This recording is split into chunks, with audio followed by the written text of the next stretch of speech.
The Mistake, story by Rolando Enrique Rosales Murga. 11 days had already passed since I had decided to quit drugs.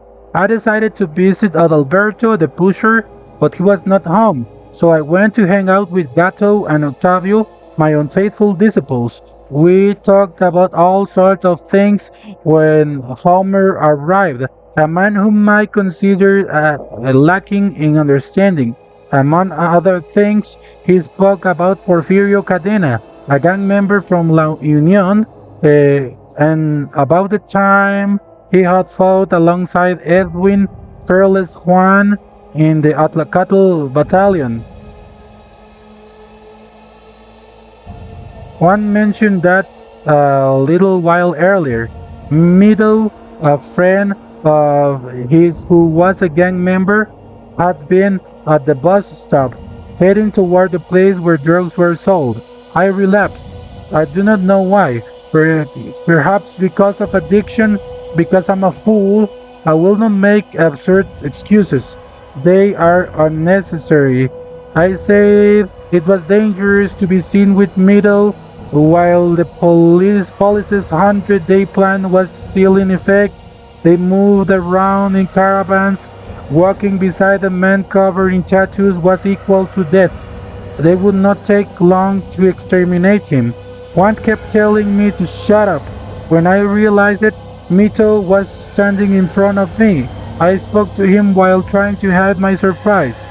When I realized it, Mito was standing in front of me. I spoke to him while trying to hide my surprise. He only stared into my eyes. I wondered whether he had heard me. His gaze said everything. Perhaps because we were inside the pusher's house, he did not kill me right there. But now I understand something. I was in mortal danger. I am not exaggerating when I say I was in mortal danger. I had spoken behind his back. I already knew the man's criminal history. The thought that somebody I would run into him again kept me awake at night. Every afternoon I saw him in the park. It was obvious that he was circling around me. I invented the story that Ivan, one of my enemies, was working alongside him, that he had been the one to pay for such deed, all to excuse my own stupidity. I told the story to anyone I could. You cannot imagine how immense my agony was.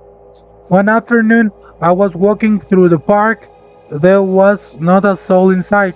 Suddenly, there he was in front of me, pointing a 357 Magnum at me. He shot me 7 times. I screamed.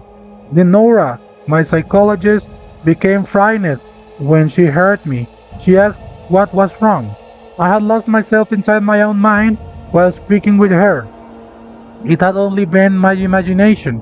That night, while walking home, I imagined Mito standing on the corner, aiming at me. My skin crawled. A man passing by was crying heavily.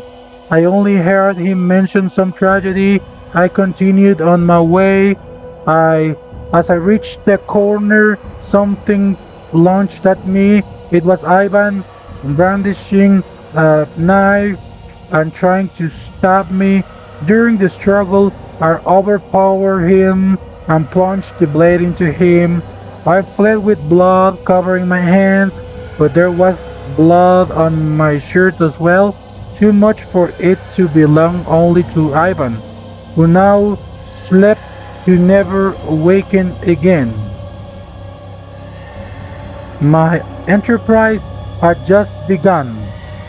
I would not allow anyone to take my life from me. I touched my ribs. There was a stab wound.